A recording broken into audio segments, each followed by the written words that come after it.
Hello and welcome to Tech Talk with me, Pranjal Sharma for Business Standard.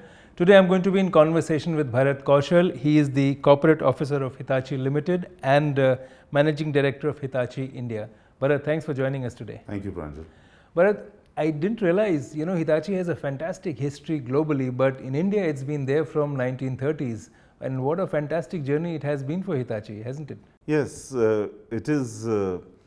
It's an honor to work for a company like this. India, incidentally, was the first overseas presence of Hitachi anywhere in the world, which is 1933. The first locomotive for Indian Railway in 53 came from Hitachi. The turbines of Bhakra Nangal Dam came from Hitachi. The first telecom exchange in India, telephone exchange, was set up by Hitachi. So there's a lot of history with pride in partnering this whole journey that India has had post-independence.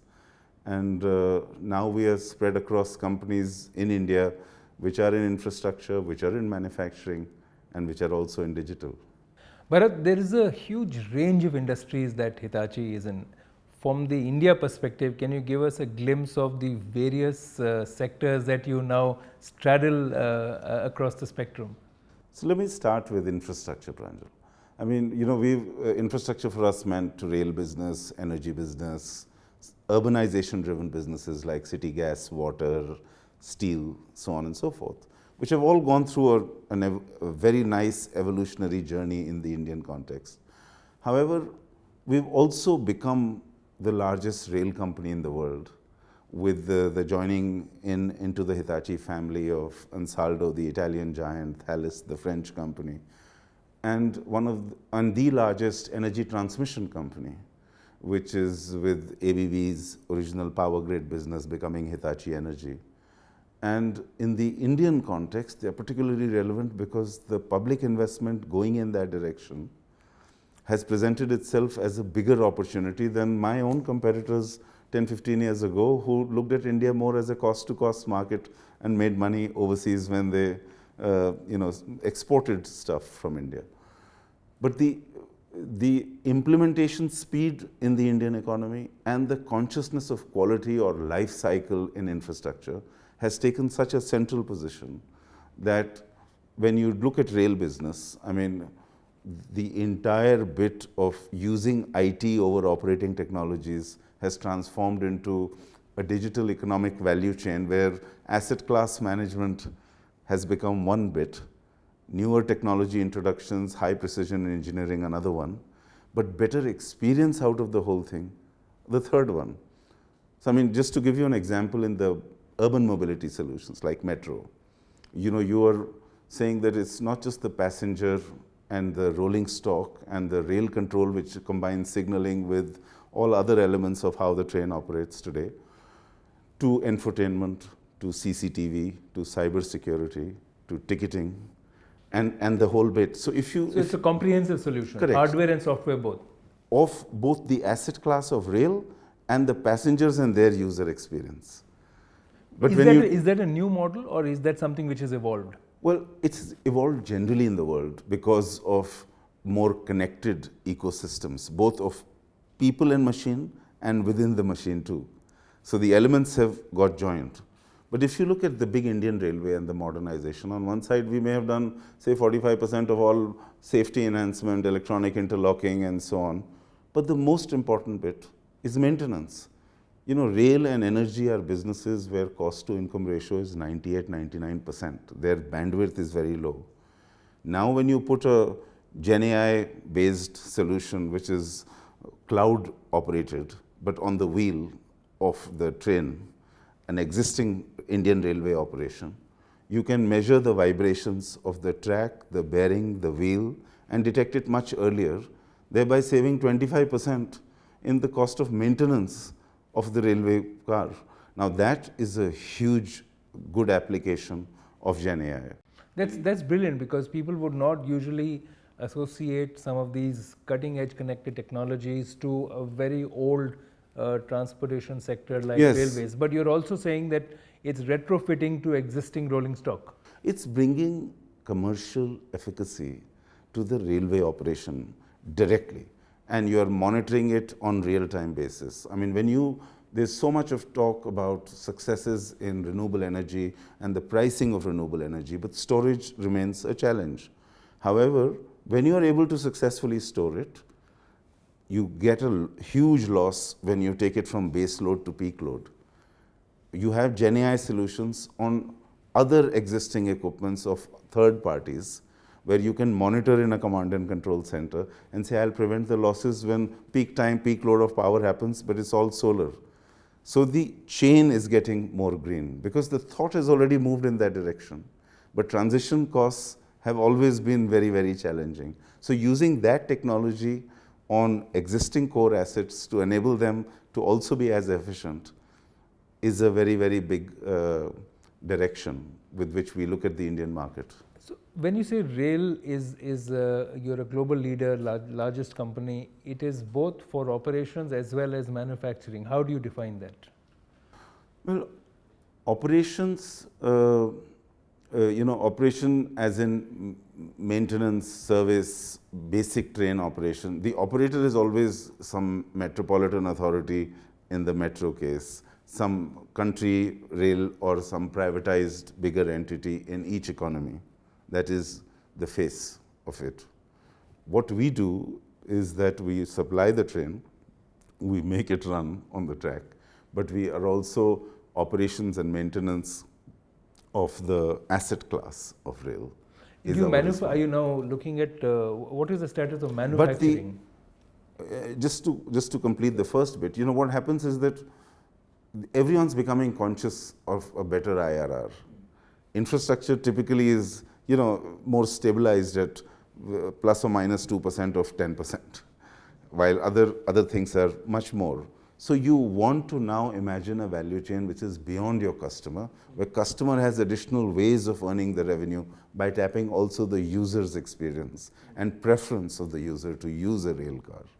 So when you add to the same railway ticket the experience, the higher adoption level coming from CCTV coverage and security, cyber security to the whole network so that it's more secure, infotainment to passengers, better turnstile management and recognition of facial or any other of these identities.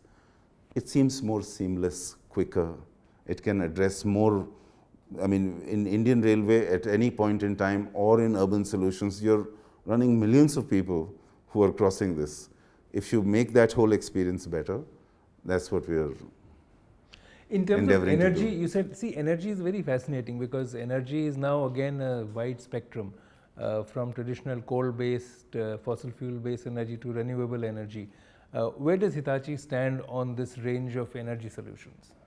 So, yes, there is, both good from an energy security perspective, also from the sustainable transition perspective.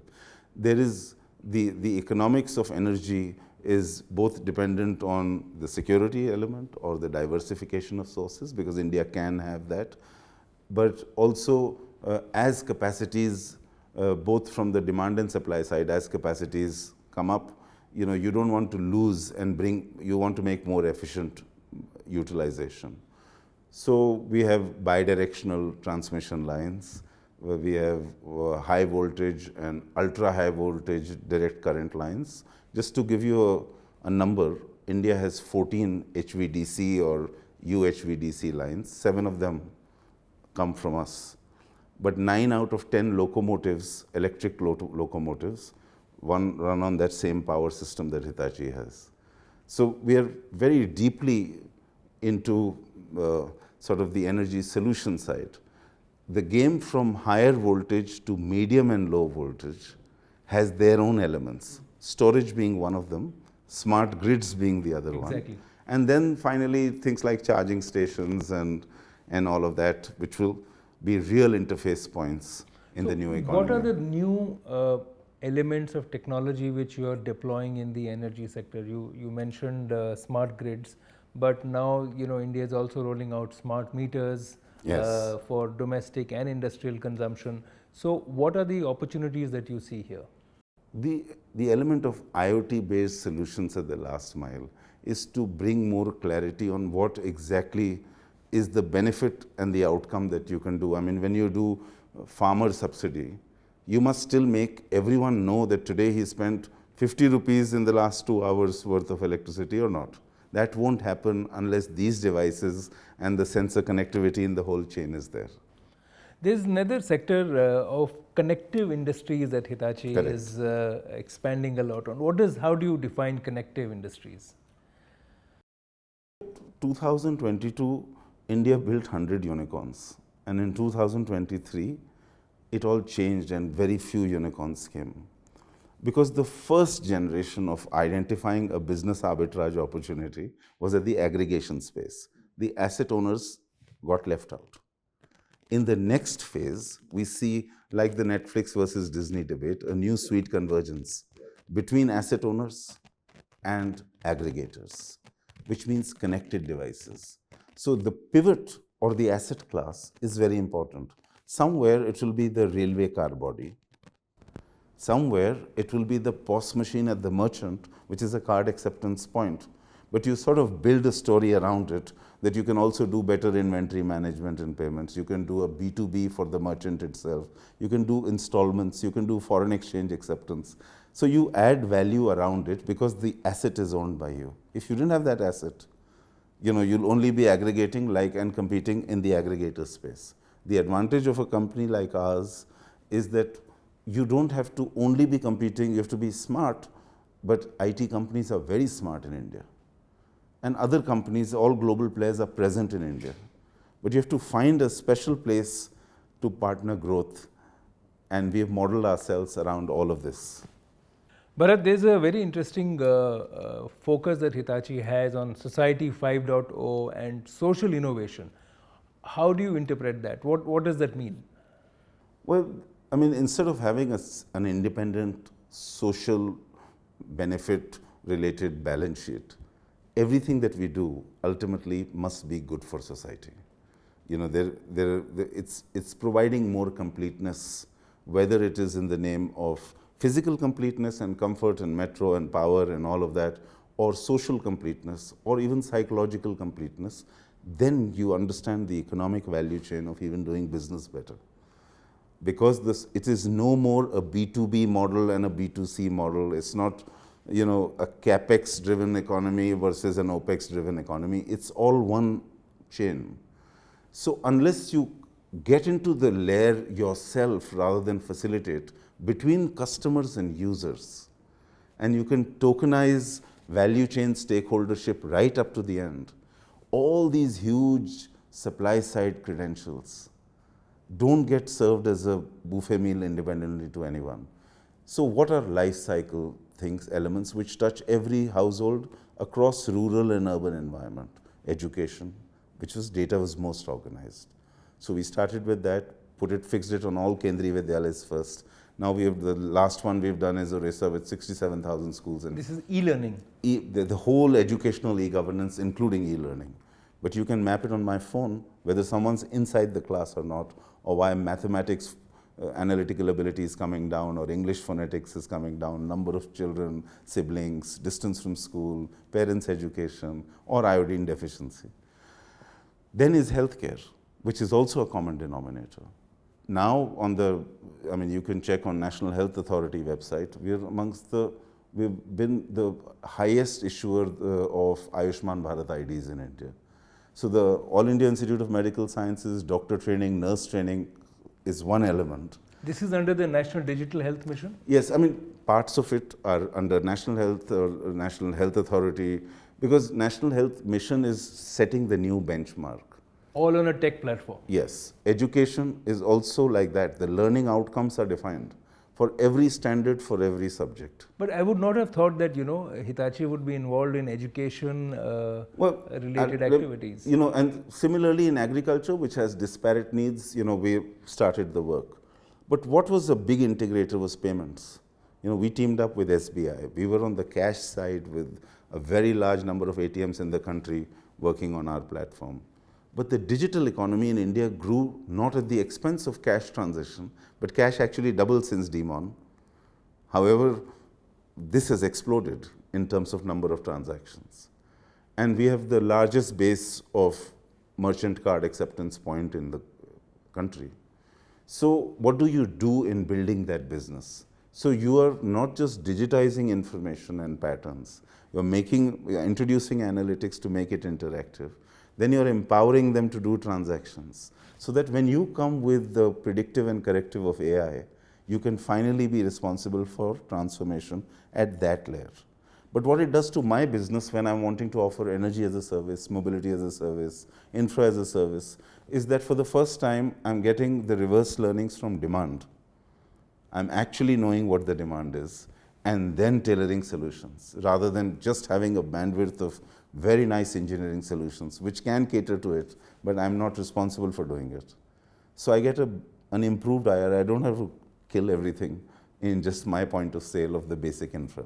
It seems to me that some of these models are very unique to India, which means that perhaps the kind of learnings you are getting from these projects could be scalable globally or applied in other parts of the world as well. Yes, yes, which is why we say that it's of course India for India and India for the world, because the learnings that you get to make now in India are not restricted to very, very baseline industries, but there is a lot still to be done on assisted intelligence and augmented intelligence. But automated intelligence and autonomous intelligence is a space where Indian industry is getting recognized increasingly. And we've been helping the Hitachi teams elsewhere in the world, including in North America, in rail and energy and other businesses. It seems that India then is very important from a research and development perspective as well. What kind of efforts are you putting in India for R&D? See, I mean, there are elements. R&D is a very wide canvas, of course, for a company like Hitachi. Across all the sectors. Yes, and so, I mean, there is the advantage of a global repository of what R&D means, which we use from R&D into India from outside. But there is also a center of excellence, a global center of excellence for artificial intelligence related solutions that we take from India to elsewhere in the world. So, I mean, it's kind of narrowing down in terms of precision of saying, oh, California will see more fire and this is the direction of where it will go by predictive analysis. And so you get some preparatory time. And is that being done in India? Yes. So how many countries or how many markets are now depending on India for some of these insights? Well, I wouldn't like to put a number on it because India is teaching you every day. You know, I mean, we had 45% of national highway tolls running on our systems because of our ticketing and other experiences. And that experience went to Paris Olympics to even do the access control there with the command and control center here. But you're now able to measure that if on a Delhi-Agra highway, somebody enters from Mathura and he's beaten the speed limit knowing where the cameras are, you will still be able to get a fine for him legitimately and you could prove it. So you're getting granular. Now, some of these technologies come with something happening in Europe or some other place first, like the UK utilities were the first to benefit from energy-related prevention of losses of renewable energy and storage. But railway solution worked better here. In Old Delhi railway station, Sarai Rohila, Shakur Basti, this is where the trial happened. And then it became a global solution. You also have global partnerships, not just as you said, it's from the world to India and India to the world. And recently I saw you've done partnerships with the Google Cloud and Microsoft. How does that play out into the Indian landscape? See, I mean, we are of course very conscious of our reputation. On one side, we work with academic institutions. We also work with a lot of new young generation of innovators, organize hackathons, do specific to our interest areas like Greenovation was the one we did in 2024. But about the big companies, there's a cultural consonance. I mean, whether it's the Tata Group in India, which partnered us in not just in construction machinery, but we do a lot of work collaboratively in steel and so on, or State Bank of India, which is responsible but progressive risk taker as well, to a Google and Microsoft. Because this twin twin-tier journey of social transformation and sustainable transition have many elements of standardizations which are not defined yet. So you have to collaborate and co-create with partners like these, because somewhere someone has the elements and better affordability. Somewhere you know that the scalability, I mean, where in the world is an example? We may have done experiments with thousands of schools in America or someplace, but where do you have a single platform anywhere to run 67,000 schools live? And we've done it in one state, we're going to do it in the other one. That kind of scalability that you arrive here in India, you need partnership for storage, for cloud, for efficacy, for last mile. And you mentioned everything. Gen AI and AI as Correct. well. One important point and focus India has been looking at is semiconductors. And I see that Hitachi is also very aggressively focusing on that. So what is Hitachi's role going to be in India's semiconductor efforts? Well, that role is evolving, I mean, to the final part of the question. We are the original supercomputer and semiconductor people. At that time when it all started, it was 2 billion computations in 1 nanosecond. The world's speed has gone to 2 trillion in a nanosecond now.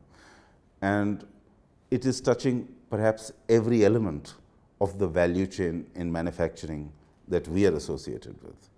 We are still amongst the largest manufacturers of wafers for across the biggest giants, whether it's the Taiwanese, the Samsungs or Intels or anyone in the world. But the Indian effort is going in both the directions, correctly so, the consumer side as well as the heavy engineering driven solutions. So the requirements at the fab free level and then after that is getting articulated, and there is discussion with all the players that is there to be, because we can add value and we can also be a big market for the pricing and the cost that we will be able to achieve in India. So we are excited about how the prioritization of semiconductors is happening in the government policy. So now looking ahead a little bit, Bharat, next 5 years, what are the areas that you see Hitachi becoming growing even more within the Indian landscape? I know that you have almost a dozen verticals and sectors that you have a strong presence in, but what do you think would be driving your growth in India in the next few years? I think India is a story today of where you have the elements. As a banker in my past avatar, I can say, where there are businesses which are growing where cash churns 3 times in a year to where cash doesn't churn once in 3 years. And if you have the bandwidth of tolerance, they're all getting connected. It's not that this is an independent element and this is an independent element.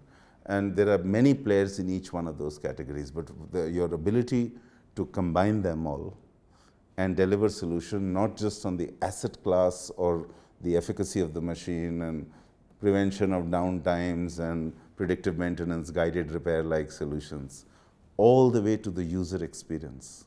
You can lock and understand and perhaps grow faster, because all said and done, there is a critical mass at which arithmetic progression becomes geometric progression.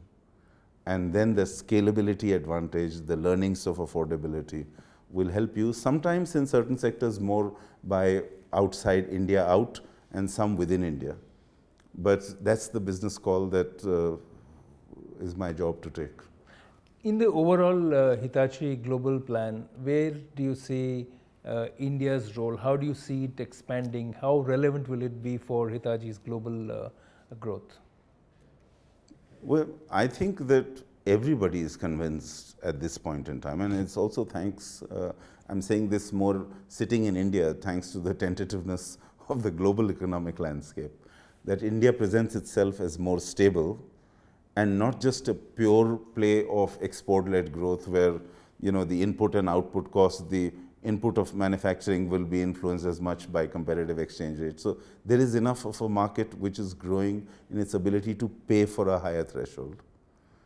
And there is a market overseas which is presenting itself where affordability will now become a very important element of any transition.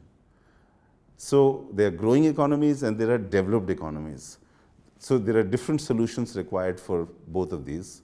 But we see ourselves playing a very, very important role. I mean, I think 65 to 70% of Hitachi's economy in 2030 will be outside Japan. Within that, Hitachi in India can be a very significant contributor to the future growth of the economy outside Japan. Are there any sectors where you are not in, but you think that Hitachi can enter in India? There would be, but you know, I mean, we have a very good engagement already, and I think if we can be smart about what we're doing, automatically we'll get connected to the other ones as well. Bharat, thank you so much for joining us today for this conversation. Thank you very much.